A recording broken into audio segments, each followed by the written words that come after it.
Welcome to this week's Down Home with Tina show. I am your host, Tina Thompson, and I have got some amazing guests. I know some of you may say, Tina, you say that every week about your guests.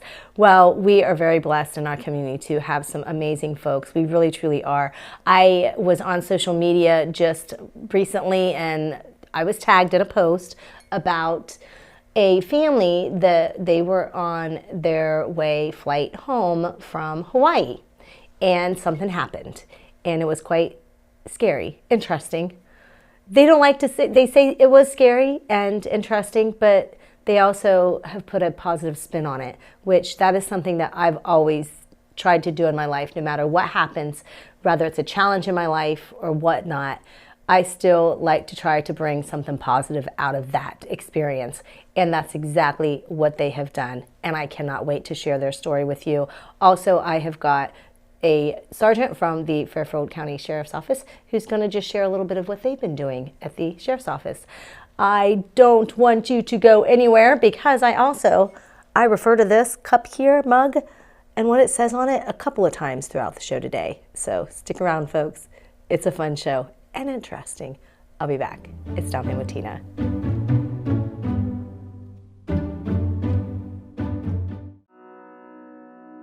The Frankie Smith Funeral Home and Crematory in Lancaster and the Johnson Smith Funeral Home in Baltimore have a long and wonderful history of serving our community. Feel free to give us a call at 740-653-0652. Stop in and see us at either of our two locations, 405 North Columbus Street in Lancaster and 207 South Main Street in Baltimore. Respect for tradition, regard for change. You walked down the aisle and promised happily ever after. Sometimes happily ever after means ending a relationship. We know the conversations are not easy. Deciding what's best for you, your children, and your next steps takes work and communication.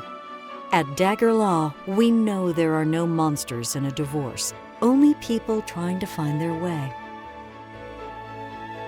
Local, trusted, experienced. Dagger Law.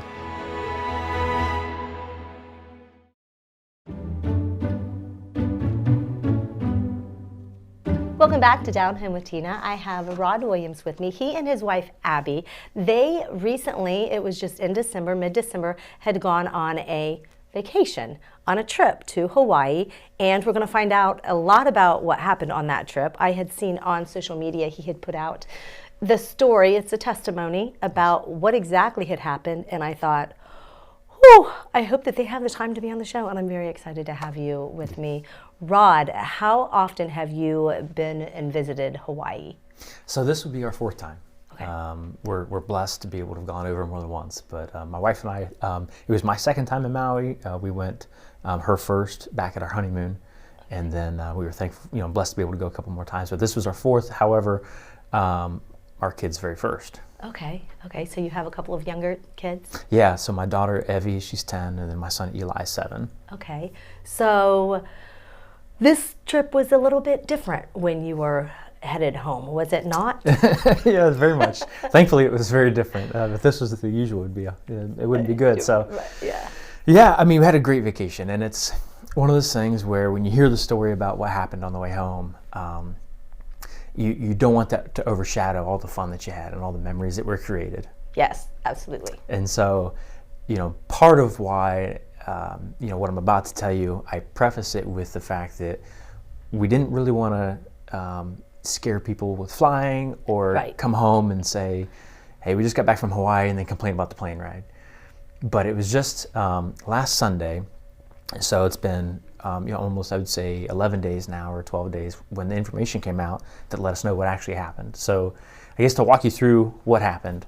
And before we get to that real quick, Rod, the reason why you want to share the story the way you want to share it is that you said you don't want to scare people because you don't want to keep people from going out and flying again and getting in the airplane and going on trips and vacations and such.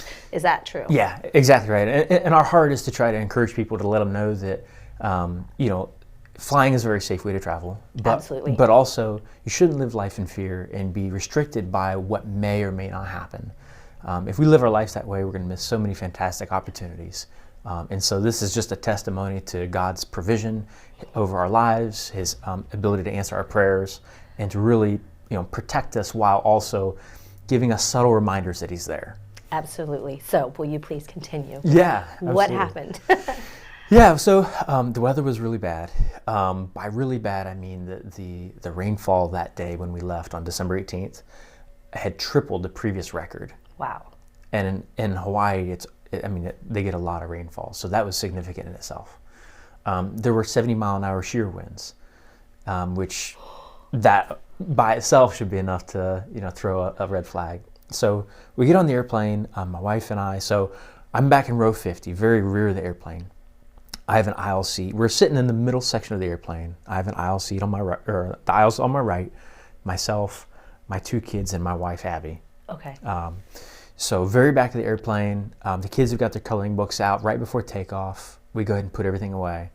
They're fastening down the cabin, making sure everybody's ready for takeoff. So on the initial climb, your normal takeoff, everything's usual, normal. And then shortly into the takeoff, very short into the takeoff, the nose on the airplane starts to raise up even more than normal. So you're starting to feel like you're going backwards and coming up. And it was about for 3 to 5 seconds. And when that's happening, understandably so, people are getting a little frantic or concerned. And that was followed by an immediate drop of the nose. So the nose of the airplane, we went down for 20 seconds, nosedive towards the Pacific Ocean. So you were up for how long? You weren't even up to the regular plane where you would, normal for your flight. Right. And so at the time we didn't know, but when the report came out, we were only at 2,200 feet. Okay. When we're on our way up to 36,000 or, Okay. So we had been in the air for, I think it was 70 seconds. Not long at all. I mean, we should be continuing to climb. So the fact that we're now nose down, that's very why alarming. everybody was kind of even those who are new at flying would have, noticed that something wasn't right. Yeah. Yeah. Now, I mentioned God's protection. A little bit of a silver lining in this is being that it was storming, there was a lot of cloud coverage. You couldn't see out the window. Okay. So I truly believe that if folks had understood how close we were to the water, it would have been a lot more frantic, but you couldn't tell. We didn't know how close we were. And I'll come back to that and circle back at the end, but there's a story there for sure. So not knowing how close we were, all the adults on the plane, as much as possible, we're trying to maintain our composure. I think, our kids are looking to myself and Abby trying to understand what's going on, but being so new to flight, it's kind of it's an exciting time for them anyhow. Yeah. But so... Were they aware? They didn't really know?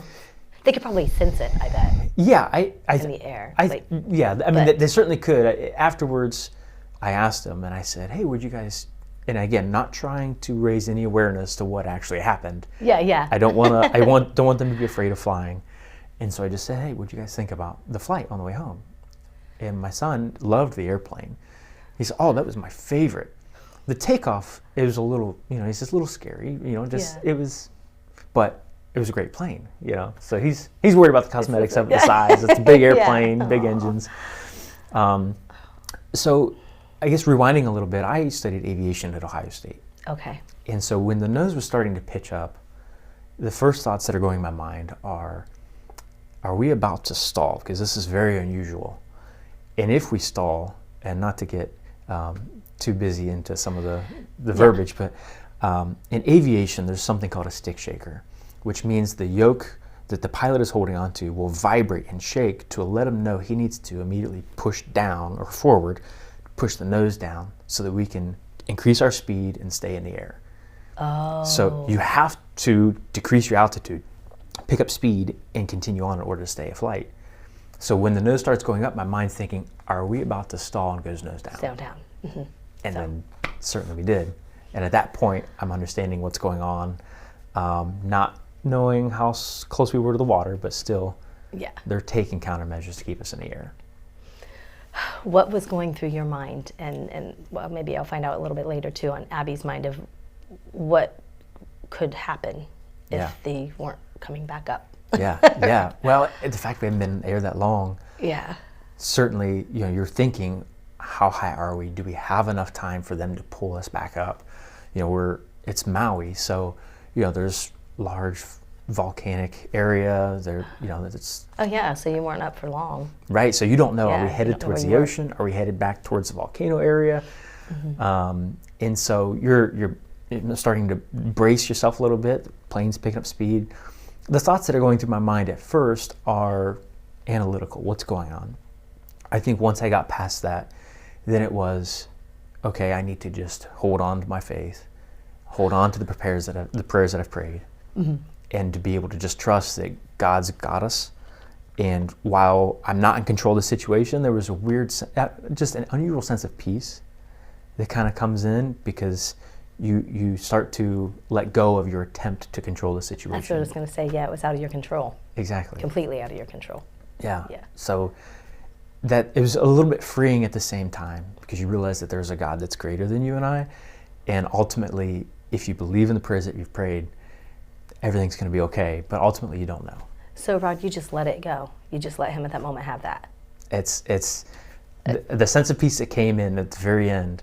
Again, you've got a couple people letting out a scream here and there, but I looked over at my wife, and I'm saying the Lord's Prayer in my mind, thinking this could be it. She's praying under her breath as well. Again, we're trying to not let the kids pick on the fact that we're concerned, but ultimately, it gets to a point where you just have to back yourself off and attempt to just, I guess, be present but understand the severity. When did you know that it was going to be okay? How long did it take from that moment, then with that peace, for you to know that, oh, okay, this is all right? Yeah, so after the nose was down for about 20 seconds, and the report shows we got into about 775 feet of the water. So That's not very many feet from the water when you're in a plane. No, and you're in the sky at all. Yeah, and so the way the math works out, again, I'm analytical, so it just helps me to put it in perspective. They said that we had reached 300 miles an hour in the nosedive at a rate of descending at 8,600 feet per minute. So we were dropping what equates to 143 feet a second. And when you get to 775 feet, it's like 5.2 seconds left before you hit the water. So that's, when we knew everything was going to be okay, the nose pulls up dramatically. The reports show that we felt almost 2.8 Gs. And so, almost 3 times the force of gravity on the pull up. And you're feeling the stress, you're feeling the strain of everything. And it was probably 10 minutes later, the pilot gets on the radio and says, all right, folks, you probably felt a couple of Gs on that one, but everything's going to be okay. And at that point, I was able to take a breath at that point. What were the flight attendants? What was their reaction to everything? They did a phenomenal job of coming out with a smile, letting folks know that everything's going to be okay. And I had since I'm at the back of the airplane right by the lavatory, their prep area is back there too. Mm-hmm. So at one point, when the seatbelt light was off, I take my son Eli to the bathroom, and they're having a conversation. 3 of them in the back. I'm standing outside the door just letting folks know that it's in use while my son's in there. And one flight attendant asked a more senior flight attendant and says, so is that the worst you've experienced before? Is that normal? And I didn't hear his response, but I could tell that behind closed curtains, they were just as concerned as we were. Yeah. But, they did a phenomenal job, again, downplaying their concern, helping people stay calm, and that was critical in that moment. I know time completely flies when I'm talking to somebody. What would you like to share with folks before we get to finding out Abby and what her experience was like with it? What is most important to get across to folks today? Yeah, I think the most important thing for me is, while it's a very intense story, right? We didn't know how close we were until the reports came out, and that we were potentially 5.2 seconds from hitting the water. What I took away from that was that God had performed a miracle and pulled us up and kept us from hitting the water, and I didn't know it until the report came out. Which wasn't that long ago. It wasn't that long ago. And so I guess my encouragement for the listeners and for the people watching would be to make sure that you do everything you can to recognize when God does something in your life. Mm-hmm. And that it doesn't take something like that for you to realize those 5.2 second miracles that might happen in your own. Yeah. And to share your story too, and don't wait until something like that happens to recognize a miracle. Right. We have miracles all the time. Absolutely. Yep. We know. Every day. Rod, thank you so very much. I've got goosebumps for just be willing to come out and share your story with folks, and again to let them know that don't be afraid, because traveling and flying is a phenomenal, great way to go and visit and to make those memories, like you said. And you'll be going back to Hawaii again. Absolutely. Hope to do it soon. And if it wasn't unsafe to fly, a story like this where nobody got hurt and nobody got injured wouldn't be hitting the international news. That's right, and thank goodness for the experience for your pilot and all of the flight attendants and everybody that day. Yeah, they gleaned into their knowledge, expertise, and got us out of that. And that's why they do what they do. Very, very appreciative. Absolutely. Thank you, Rod. We're going to get to Abby next. Folks, don't go anywhere. It's Downtown with Tina. We're going to find out what Abby Williams has to share and her story on the flight that they took back from Hawaii. It's Downtown with Tina.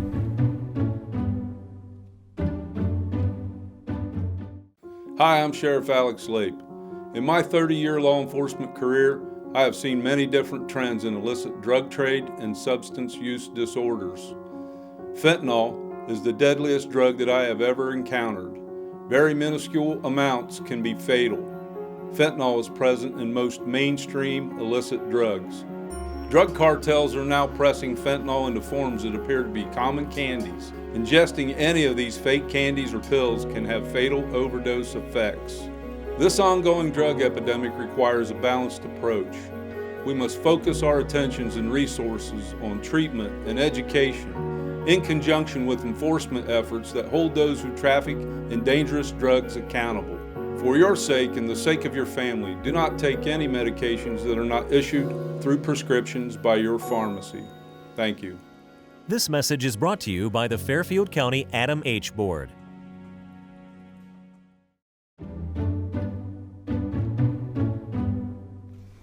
It's Downtown with Tina.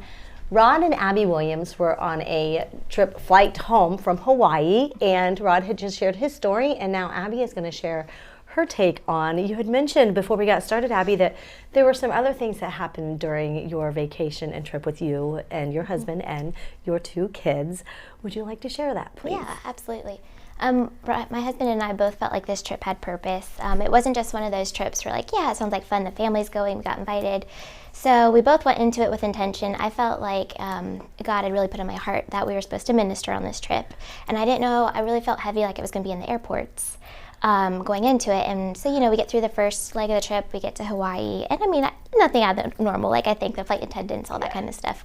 But we were on the beach and we heard people screaming, and there was 4 people that had gotten stuck in a riptide. And so Rod just sprints off, and like he doesn't even like think. And so I start praying in tongues. My mother-in-law's praying in tongues. My daughter's walking the beach with me. I mean, it's very stressful. He's way out there holding somebody afloat, and the riptide's pulling him out. And somebody had already been eaten by a shark that week. Oh my goodness! A shark had been sighted. A helicopter had crashed and killed 4 people. So it was like there was a lot of stuff going on in the spirit. We had gone to a really intense church service. We made up half of the crowd, but it was like full of the Holy Spirit there, and like it was looking over the mountains. And the whole sermon was called "Just Look Up." And so like wow. I just kept that with me for the whole week. So I mean, we were praying in tongues real hard. I think that beach has probably not been blessed like that for a while. So anyhow, how he was able to save the lady, and it was just an incredible testimony and faith builder.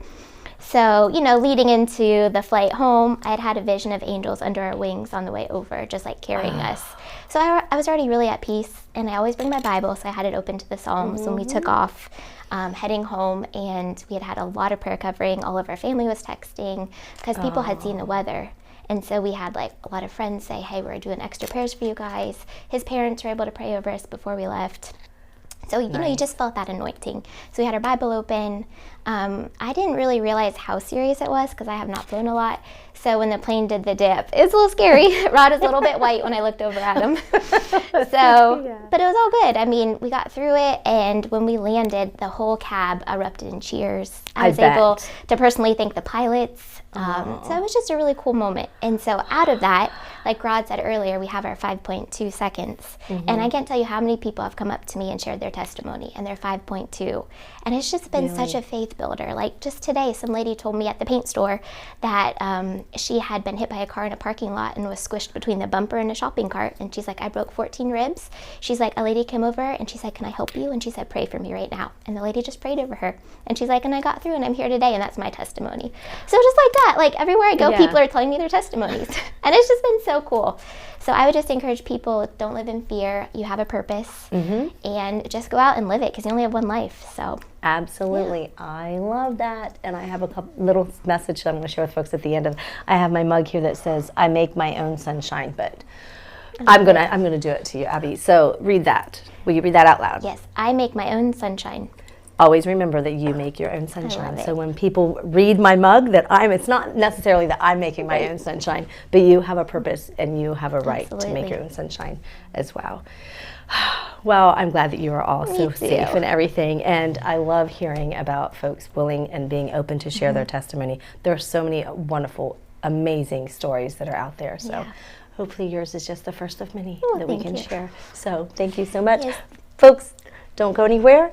I'll be right back. It is Down Home with Tina.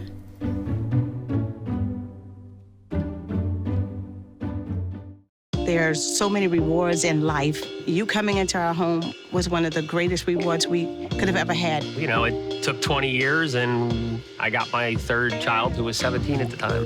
It's so cool to watch the adult that you've become, and you really have done as much for us as you think we've done for you.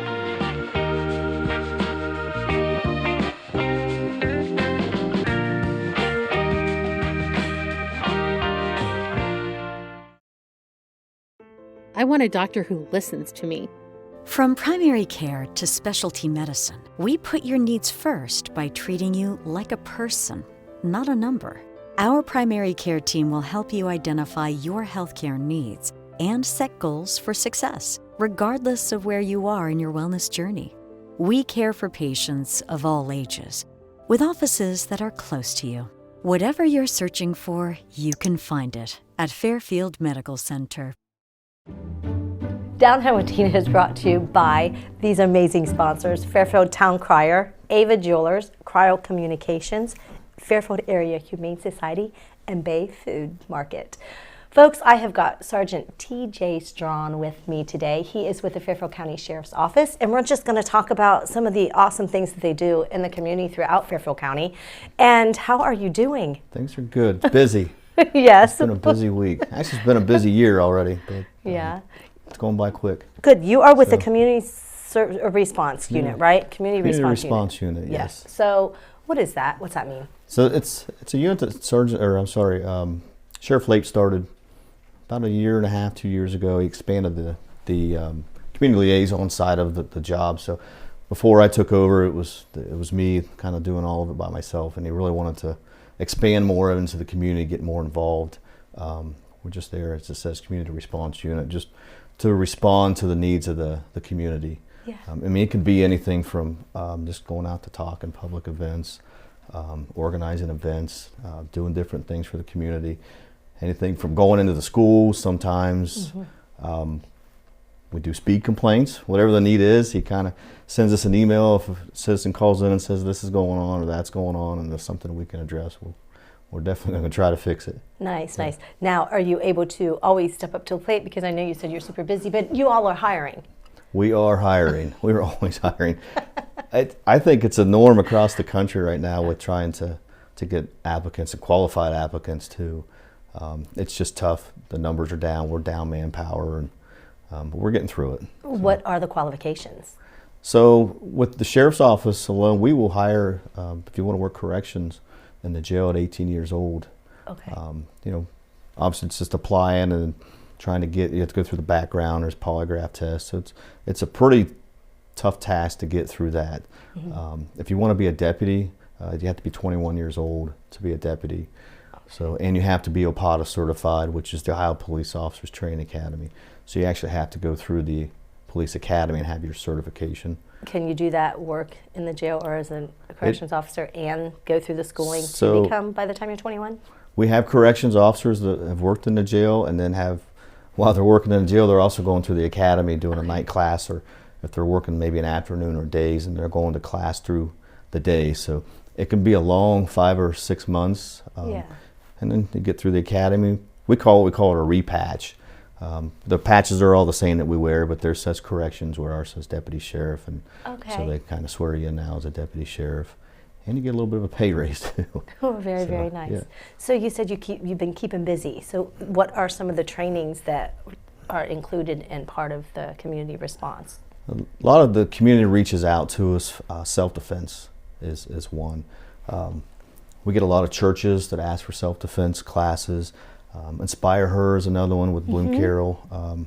So we're going to start coordinating with that. That's a big event that we do. We go into businesses, schools, wherever it's needed to. Another trend that's going on with some of the recent events going on, not only it's just across the country, kind of scary times with they want the active, how do we respond to active aggressors? So that's really picking up. It's almost a daily thing that we're doing some type of presentation for. And it's not just schools anymore, churches. I never thought in a million years would I have to go into a church and put these classes on where you think you should be able to worship in a safe place. It's surprising, the churches, and they have security teams. They do. A lot of the security teams, churches do have security teams, and they're armed. You know, and they go through some good training. A lot of the churches have police officers or retired police officers that are on their training teams. They're really good. They do a lot of training, so if we can help out with that, we try to. And you'd be surprised, some of the smaller churches that they don't really have anything at all. Do you guys charge when you go out and do these trainings for the public? We don't. It's just a service that we provide as a sheriff's office. We're public servants, and my job or our job is to keep our community safe, whether that's through training or education of some sort. We'll be happy to do it. Do you guys still have the community watch? We do. Community Watch program's still going. We're going to run another class. So anybody watching this that's interested in it, we're going to be posting probably on the Facebook page within the next week or so. It's going to be the third week in April is when we're going to host it. So we'll be sending out some information on that to try to get more volunteers. Since COVID, the program has really slowed down a lot, and I understand it with some of the members that we had on there. We didn't want to expose them to it. So the numbers have kind of went down. We have some older people that are on the Community Watch program. So again, we're trying to pick that back up, get some more numbers and get that going again. What is expected with Community Watch? And what are your qualifications and things like that? Yeah, it's pretty simple. We gotta have to run a background check on you. Absolutely. Obviously, we gotta know who we're dealing with. So if we can run a background check on you and you successfully pass it, we put on a training. We have curriculum that we teach you. Anything from first aid, CPR, they learn how to do vehicle lockouts, help us out with crowd control, traffic control, and events. It's about 25 hours worth of training for them. Okay, very nice. So, yeah. And where can folks continue to follow you all? We are on Facebook, so the Fairfield County Sheriff's Office has their own Facebook page. Perfect. The best way to get a hold of my unit, if you ever need anything from us, we community response unit at fairfieldcountyohio.gov, and be happy to help you out. Perfect. Sergeant Strawn, thank you so much. Thanks for having me. Pleasure. Appreciate it. Folks, I said earlier in the show, I make my own sunshine. I gotta have you read this. I make my own sunshine. It says you heard that. it. Sergeant Strawn makes his own sunshine. I want you to make your own sunshine as well. Folks, I thank you so much for watching this week. Continue to watch me. You can watch me on Facebook, also Spectrum 1021, and YouTube, CLN, your hometown connection. I hope that you have a great week. God bless and good day. It's Down Here with Tina.